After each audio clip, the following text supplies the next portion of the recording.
Hi good evening எல்லாரும் எப்படி இருக்கீங்க? அப்புறம் இன்னுமே இங்கே போர் பதட்டமாகவே தான் இருக்குது. கொஞ்சம் பதட்டம் இருக்குது இப்போ. ஆனால் சேஃபாக தான் இருக்கும். ஆனால் இங்கே சத்தம் எதுவும் இல்லை. சில வேறு ஏரியாக்களில் வந்து சில இந்த பாம்பு பிளாஸ்டர் சத்தம் எல்லாம் கேட்குறதா சொல்கிறாங்க. இங்கே எங்களுக்கு அந்த மாதிரி எதுவும் கேட்கல. நான் தான் சொன்னேன் நைட்டு கேட்டுக்கிட்டு. ஆமாம், நைட்டு ஒரு மணிக்கு இருக்கும், ஏர்லி மார்னிங் அந்த நைட்டு மிட் நைட் அப்போ வந்து சவுண்டு கேட்டுச்சு. ஆனால் ரொம்ப தூரமாக தான் கேட்டுச்சு. எக்ஸாக்ட்லி நமக்கு தெரியல. பட் வந்து பயம்ன்றது அப்படியெல்லாம் இன்னும் இல்லை. பயம்னு இல்லை, ஆனால் வந்து கொஞ்சம் பதட்டம் இருக்குது. ஏன்னா அடுத்து இன்றைக்கி என்னென்னா, ஒரு மெயின் திங் வந்து நாங்கள் கடைக்கு போனோம் திங்ஸ் எல்லாம் வாங்குறதுக்கு. ஆனால் கொஞ்சம் எல்லாமே விலை கூடிடுச்சு.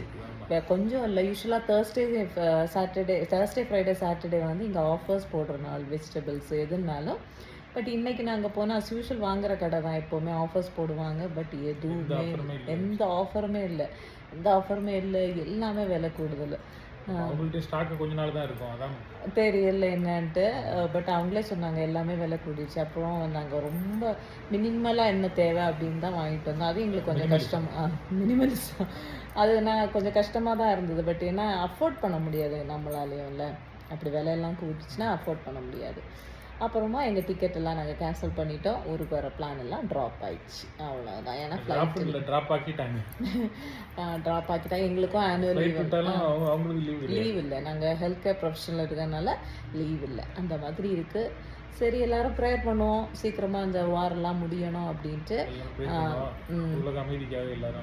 ஆமாம், ப்ரேயர் பண்ணுவோம். இங்கேயும் சர்ச்சஸில் எல்லாமே ப்ரேயர் பண்ணுறாங்க. ஈவன் இங்கேயும் வந்து இந்த ரமதான் டைம் இதுக்கு வேண்டிய ஸ்பெஷல் ப்ரேயர்லாம் அவங்க பண்ணுறாங்க. ஆமாம், ஆனால் ரமதான் வந்து யூஸ்வலாக நல்ல ஆக்சுவலாக நமக்கு ஒரு ரிலாக்ஸிங் டைமு, எல்லாரும் கொஞ்சம் என்ஜாய் பண்ணுற டைம். இந்த வருஷம் ரொம்ப பதட்டமாயிடுச்சு, ரொம்ப கஷ்டமாக போயிடுச்சு, அவ்வளோதான். Okay, anyway thank you. அண்ட் எதுவுமே நடக்காமல் இருக்க ப்ரேயர் பண்ணுறோம். ஏன்னா ஃபுஜேராவில் வந்து அந்த என்ன சொல்கிறது, ஆயில் ஜோனில் வந்து நடந்த டிசாஸ்டரில் வந்து யாருக்கும் உயிர் சேதம் இல்லை. பட் வந்து அந்த தீ இன்னும் அணையாமல் இருக்குது அப்படின்லாம். நாங்கள் அந்த வழியாக க்ராஸே பண்ணல, அதுக்கப்புறம் போகவே இல்லை எங்கேயுமே. ஜஸ்ட் வேலைக்கு போகிறது, வீட்டுக்கு வர்றது, அந்த மாதிரி தான் இருக்கிறோம். கூட வெளியே போகிறது இல்லை, வர வேண்டாம்னு சொல்லியிருக்கிறாங்க. நாங்களும் எதுவும் ரிஸ்க் எடுக்கிறது இல்லை. Anyway thank you and take care. Bye bye. இருக்கிறதுனால தான் சேஃபாக ஃபீல் பண்ணுறோம்னு நினைக்கிறேன். Keep on supporting us. Bye bye.